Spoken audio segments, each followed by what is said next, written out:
check it out.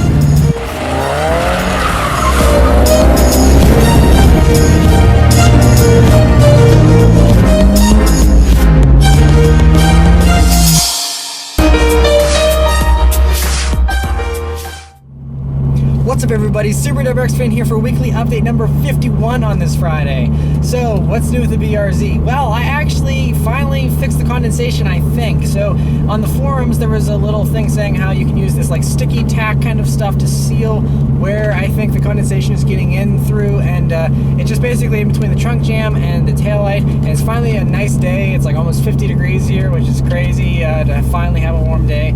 So you can see the footage of how I did it. It doesn't look pretty, but I mean, how often do you stare at the trunk jam? Not very often. I don't care. I'd rather have taillights that don't have condensation in them. So it's not pretty. I mean, I could probably paint it black, or you can get black stuff. The stuff I got, I couldn't find the stuff that was suggested on the forums, but that stuff I just got from Lowe's. It was like $5, and it's a huge roll of it. So by the way, anyone local to Pittsburgh that wants to fix their taillight condensation, hit me up and I'll give you some of it for free, because I have a ton of it now and I'm never going to use the rest of it. But yeah, I mean, it's really easy to apply. I mean, it's just basically like, chewing gum or something. You just kind of stick it in there and it seals up, and hopefully it'll get the job done. So I'll let you know in the coming weeks how it's holding up and if it's fixed it or not.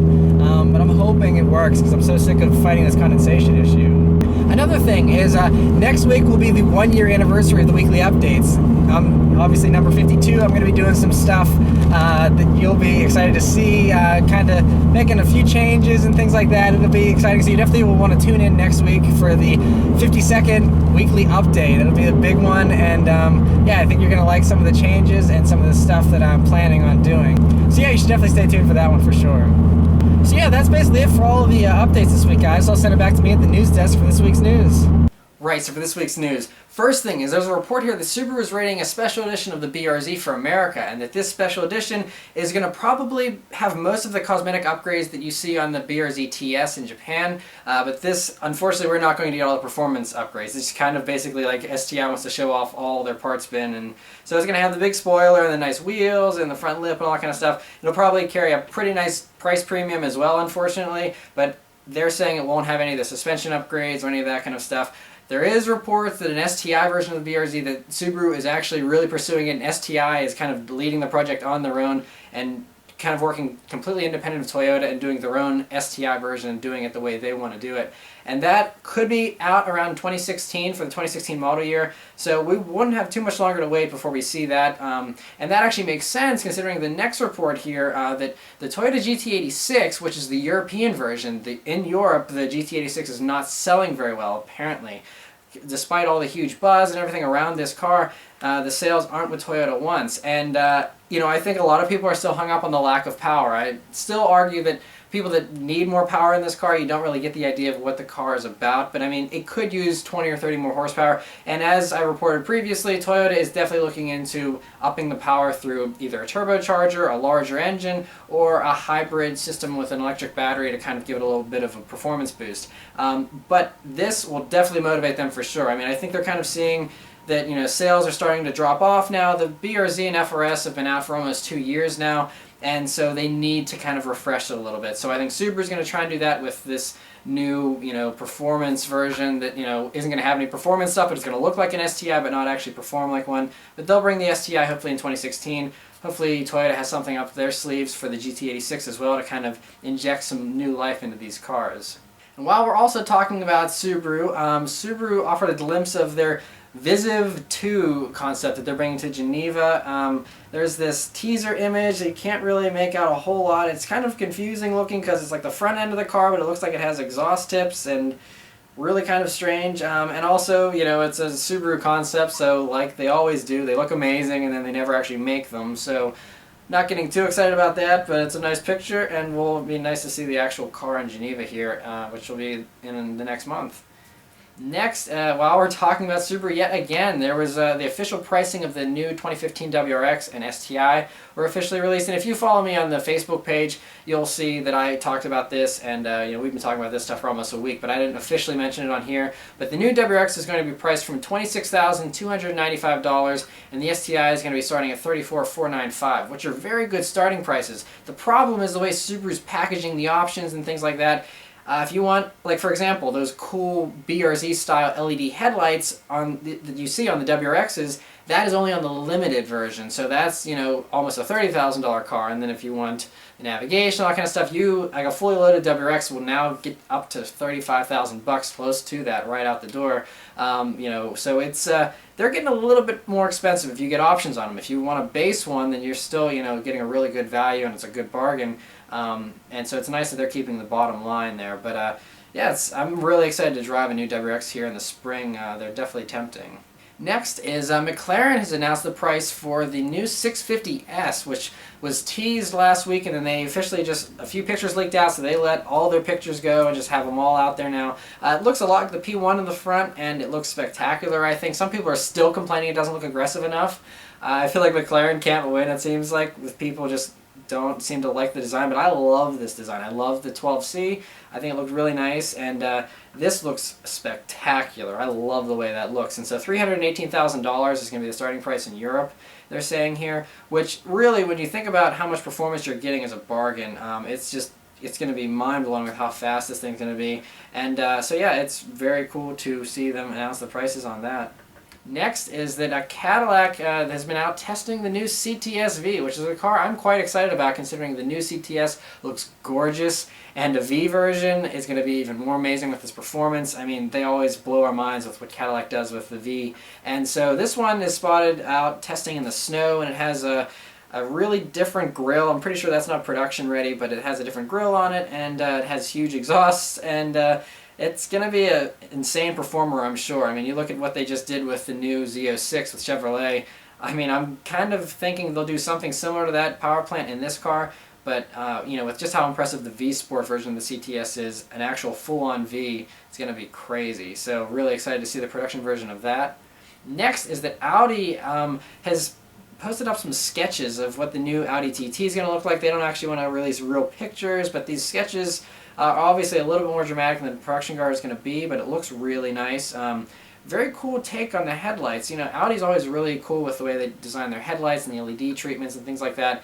This looks really cool. It's a new take on it. They keep finding fresh ways to integrate LED and new shapes and things like that, and this looks spectacular. Same classic TT shape. I was hoping it would be a little bit more Audi R-esque like, and it's not. It's, you know, still pretty close to the standard TT that we've seen before, but it does look good from the sketches. I can't wait to see the production version. Next is that Audi revealed the S3 Cabriolet ahead of the Geneva debut. They were planning for it. You know, with the internet and the way things leak out, they just decided to post up the pictures, and it looks really good. And it's interesting because this is, you know, the one thing that Audi does that the other German car brands don't really do. You know, BMW will probably come out with a 2 Series convertible, but when you think about it, Mercedes doesn't have a baby convertible. You know, it'd be amazing to have a CLA Cabriolet. That would be really cool. And then to have a CLA 45 Cabriolet with all-wheel drive and convertible and everything, that would be a really sweet little car. So hopefully the way the Germans like copying each other, it'd be really nice to see the competition step in with their versions, but that looks really nice. I sat in an S3 actually in Detroit and wasn't impressed on the interior, but the exterior looks very nice, and I always love convertibles, so that's welcome to see. Next is that Infiniti is bringing a new version of the Q50 Eau Rouge to Geneva, which is their French named car that's, you know, it stands for red water, and they're doing this car that apparently now they're going to have an engine in it this time, because last time it just kind of was rolled out and no one really knew what was powering it. Some people are thinking it's going to have a GTR engine in it, which would be pretty sweet. So yeah, Geneva's coming up in a couple of weeks, and there's all kinds of good things here that are going to be coming out, so definitely stay tuned for all the Geneva news. While we're talking about Geneva, yet another car that's going to be debuted at Geneva is Aston Martin is bringing the special edition of the Vantage and the DB9 to Geneva, and it's going to be, looks basically like the N430, you know, it gives it a little bit of a racier feel like the race cars, and it looks really good though. I mean, you would think that like this dark green with yellow would kind of clash, but I think it looks really nice. So I just love Aston Martin, so anything they put out, it sounds good to me. Another amazing car manufacturer that I love is Lamborghini. They have said that they've already pre-sold 700,000 Huracans, which is their new baby supercar that slots underneath the Aventador. It's replacing the Gallardo. And, I mean, they've already pre-sold 700 of these things. And these aren't cheap. I mean, I don't think they've officially announced pricing yet, but these things are going to be at least 250 grand. And the fact that they've pre-sold over 700 of them, I mean, that's just insane. I mean, Lamborghini is definitely on a hot streak right now, and this car looks spectacular. It's no surprise that they've already sold 700 of them. But yeah, so if you were thinking about putting in an order for one of these, forget about it. You'll be waiting probably 3 years until you get one. But yeah, so that's pretty exciting news. Another piece of exciting news about sports cars is Toyota has officially renewed the Supra trademark. So Supra is coming back. I actually mentioned that in the Facebook page too last week, that they're planning on naming the FT1 in the concept. When they bring that to production, it will be called the Supra. They are actually bringing back the Supra. It's confirmed. So all of you tuner fanboys out there, you can rejoice. Toyota is finally coming back to the glory they once had, 15 years ago. They're bringing out this sports car. They're going to do another high-end sports car, apparently, with BMW, and then they're going to do something cheaper than the BRZ and FRS. So there's going to be all kinds of sports cars. Really, the next few years are going to be super exciting for cars, and Toyota's leading the way with all these amazing cars, including the new Supra. So very exciting.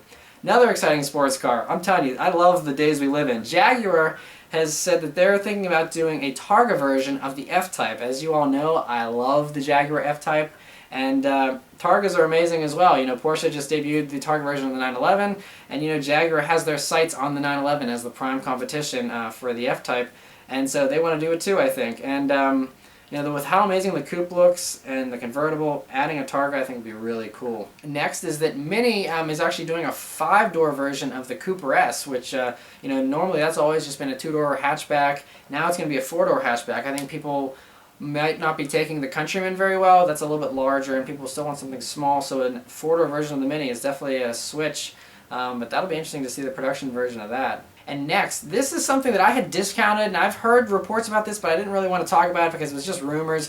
But it's apparently official that Apple's merger chief is meeting in secret with Tesla's CEO Elon Musk. So it's looking like Apple may buy Tesla, which means Apple could be making cars here in the next couple of years, and they'd be Teslas, which, as you know, Teslas are on a hot streak. They are having trouble keeping up with demand. I mean, they're selling so well, and it's so futuristic and everything. It's a perfect fit for Apple. So you may be seeing Apple Model S's instead of Tesla Model S's here pretty soon. And of course, Apple would integrate all their cool tech and infotainment in it, and be a really cool car. So that'll be interesting to see what ends up happening with that.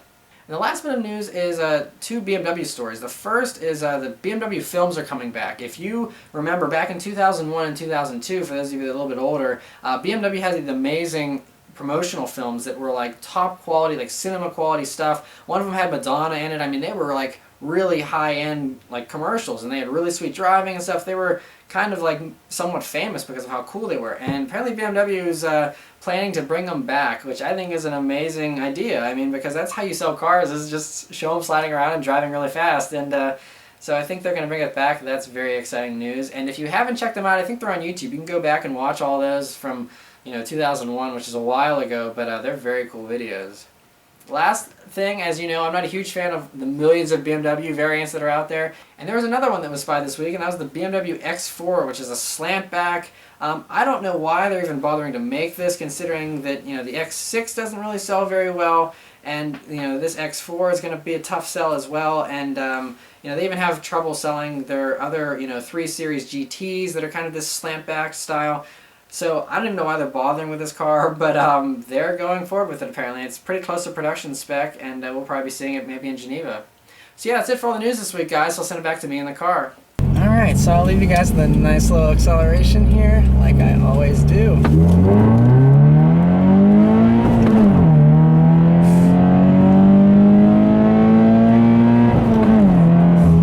So much fun, never gets old, every single week. Love doing that. So yeah, thanks for watching, guys, and I'll see you next week. Take care.